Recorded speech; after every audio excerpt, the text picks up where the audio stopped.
পদ্মজার মিশ্র অনুভূতি হচ্ছে। পূর্ণা হাসছে, ভ্রুচিয়ে পদ্মজাকে বলল, আপারে লিখন ভাইয়ার সঙ্গে তোমাকে যা মানাবে, কি সুন্দর করে লিখেছে। পদ্মজা লজ্জায় চোখ তুলতে পারছে না। পূর্ণা বলল, আল্লাহ, একদম বিয়ের প্রস্তাব দিয়ে দিয়েছে। আপা, তুমি কিন্তু বিয়ে করলে লিখন ভাইয়াকেই করবে, আর কিছু বলিস না। পদ্মজা মিনমিনে গলায় বলল। পূর্ণা শুনল না, সে অনবরত কথা বলে যাচ্ছে। আমার ভাবতে কি যে খুশি লাগছে আপা, নায়ক লিখন শাহ আমার বোনের প্রেমে হাবুডুবু খাচ্ছে। একদিন বিয়ে হবে। চুপ কর না। এই আপা, লিখন শাহকে ফেরত চিঠি দিবে না? পদ্মজা বড় করে তাকালো, অবাক স্বরে বলল, কিভাবে? ঠিকানা কোথায় পাবো? আর আম্মা জানলে? না না। পূর্ণা আর কিছু বলতে পারল না। হেমলতার উপস্থিতি টের পেয়ে চুপ হয়ে গেল। পদ্মজা দ্রুত চিঠিটা ভাঁজ করে বালিশের তলায় রাখলো। বুক ধুকপুক করছে। মাঘ মাস চলছে, কেটে গেছে 4 মাস। শুষ্ক চেহারা আর হিমশীতল মন নিয়ে পদ্মজা বসে আছে নদীর ঘাটে। গুনে গুনে 3 নম্বর সিঁড়িতে। নাকের টোকায় মেট্রিক পরীক্ষা। দিন রাত পড়তে হচ্ছে।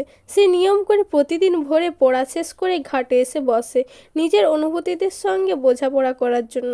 কখনো উদাস হয়ে, আবার কখনো লাজুক মুখশ্রী নিয়ে ভাবে কারো কথা। সেই যে চিঠি দিয়ে হারালো, আর সাক্ষাৎ মিলল না তার। কখনো কি মিলবে? তিনি কি আসবেন? এক চিঠি প্রতিদিন নিয়ম করে পড়ে পদ্মজা।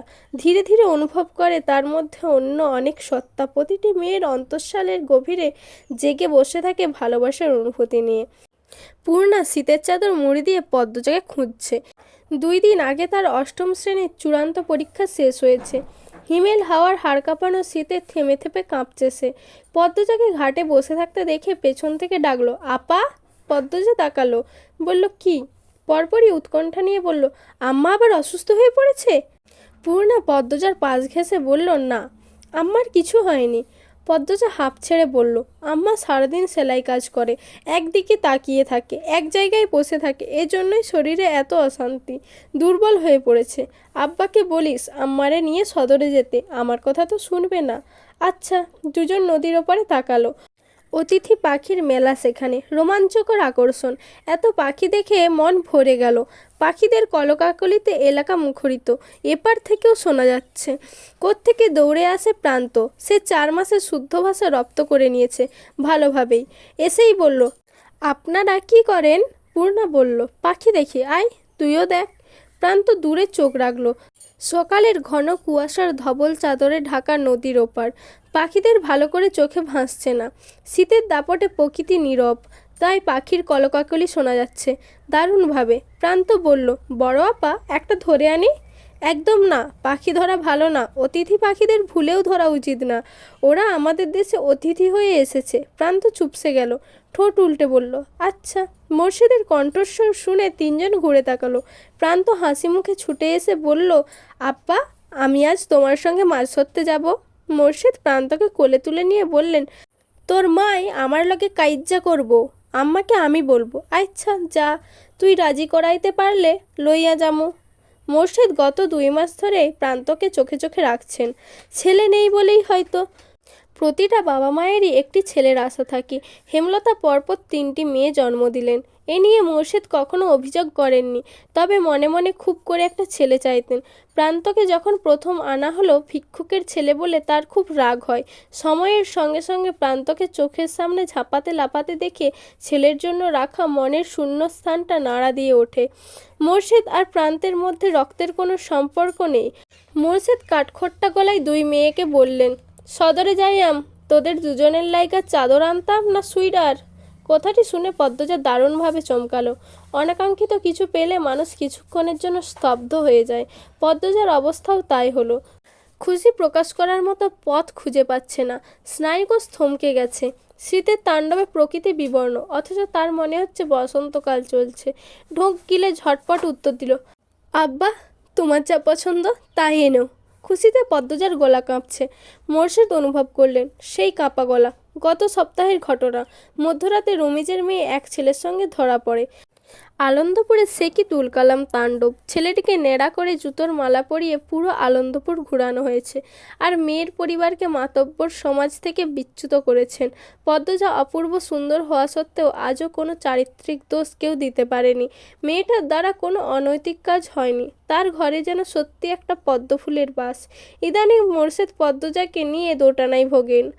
খারাপ ব্যবহারটা আর আগের মতো আসে না। তিনি দ্রুত জায়গা ছেড়ে চলে যান। সকাল সকাল কলস ভরে খেজুরের মিষ্টি রস নিয়ে এলেন মোর্শেদ। প্রেমা খেজুরের রস দেখেই বলল, আম্মা, পায়েস খাবো। হেমলতা সমর্থন করলেন, আচ্ছা খাবি। সূর্য অনেক দেরিতে উঠল। প্রকৃতির ওপর সূর্যের নির্মল আলো ছড়িয়ে পড়েছে। আলো তো তেজ নেই। চার ভাই বোন কাঁচা খেজুরের রস নিয়ে উঠোনে বসলো, পাটি বিছিয়ে। খেজুরের কাঁচা রস রোদে বসে খাওয়াটাই যেন একটা আলাদা স্বাদ, আলাদা আনন্দের। পায়েসের জন্য তো নারিকেল দরকার, তাই মোর্শেদ নারিকেলের গাছে উঠেছেন। আচমকা পদ্মজা প্রশ্ন করল, আজ কি সোমবার? পূর্ণা কথা বলার পূর্বে হেমলতা বারান্দা থেকে বললেন, আজ তো সোমবারই, কেন? পদ্মজা খেজুরের বাটি রেখে ছুটে যায় বারান্দায়। আজ স্কুলে যাওয়ার কথা ছিল আম্মা। ঝুমা ম্যাডাম বলেছিলেন গুরুত্বপূর্ণ কথা আছে, সবাইকে যেতে বলেছেন।